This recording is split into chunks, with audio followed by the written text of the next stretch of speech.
guddik dimanche jàpp lundi moo nekkoon guddi gi nga xamante ni si lañ doon màggal juddug yonent bi sallallahu alayhi wa sallam nekk koo xamante ni nag mën nañ ne mooy gën gi mbindeef koo xamante ni yàlla moo ko yónni si jaamam yi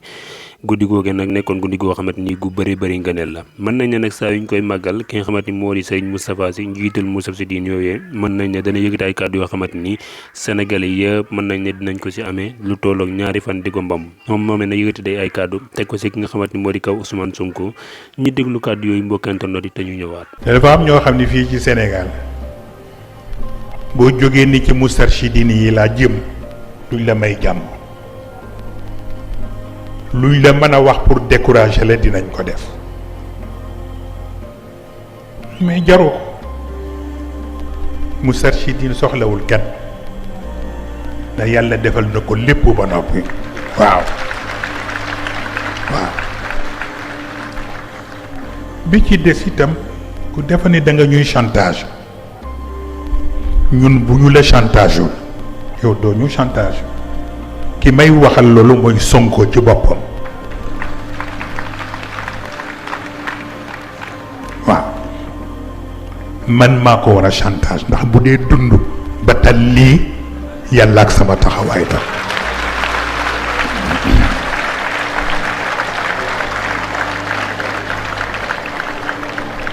keroog bañ ko jëlee prison mu nekk dans le coma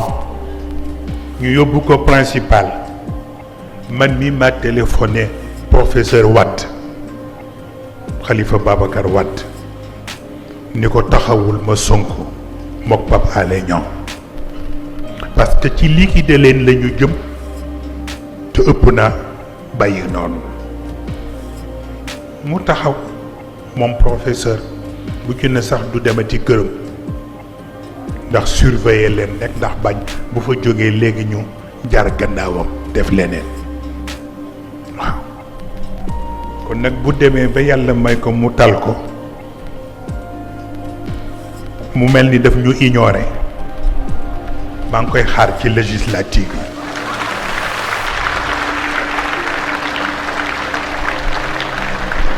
kenn rek moo ma jaaxal mooy Diomaye ku baax la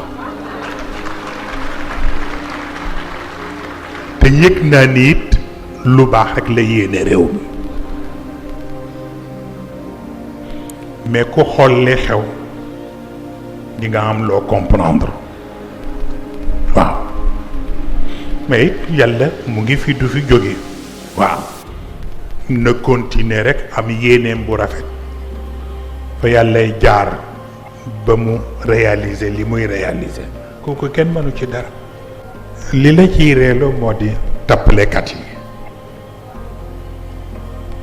léeg-léeg nga gis ku téléphoné ni waaw wax leen Serigne Moustapha waaw Sonko dafa am lu ma yóbbante ci moom ma bëggoon na ma recevoir ma ni ma lànk waaw ma lànk recevoir uma kenn waaw ba démb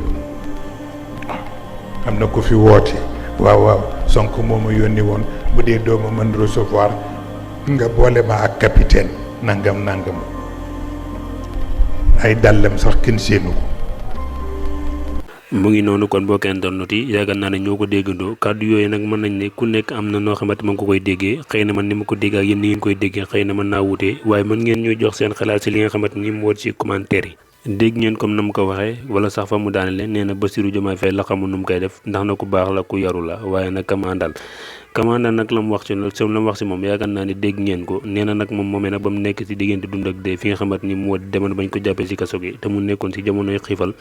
dégg ngeen tànk yi nga xamante ni nee na dox na ko ca waaye nag mën nañ ne gis nañ ba Ousmane Sonko daal di bañ gëñe li nga xamante ni moo di réew mi nag ba léegi nee na Ousmane Sonko dëggul tànkam fi nga xamante ni moo di ci këram googee pour dem seeti ko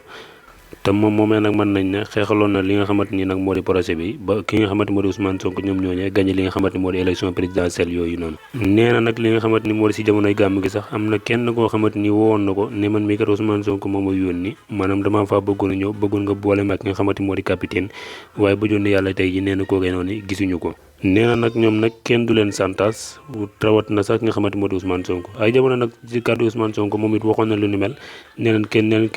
kenn du leen santas amul sëriñ amul tamit nitu li nga xamante moo di nitu àdduna. waaye man mii di wax sama xalaat bu gàtt jàppoon naa ne ki nga xamante ni moo di Ousmane Sonko kat jàppoon naa ne waroon naa mën a dem seeti nga xamante ni moo di sëriñ Moustapha Sy ginnaaw demoon na ba fi nga xamante ni moo di Tiwaawoon doon na siyaare ji. ndax jàpp naa ne tamit am na ñoo xamante ni seeti na leen si li nga xamante ni moo di si biir réew mi di Sénégal te tànk yi nga xamante ni sëñ Moustapha Sy taxawoon na ko ñooñee nañ mu seeti woon taxawuñ ko benn yoon ay tànk. waaye jàpp naa ne tamit ki nga xamante ni moo di sëñ Moustapha Sy kàddu yi nga xamante ni yëkkati na ko publiquement jàppoon naa ne daal bu ma sañoon man bokk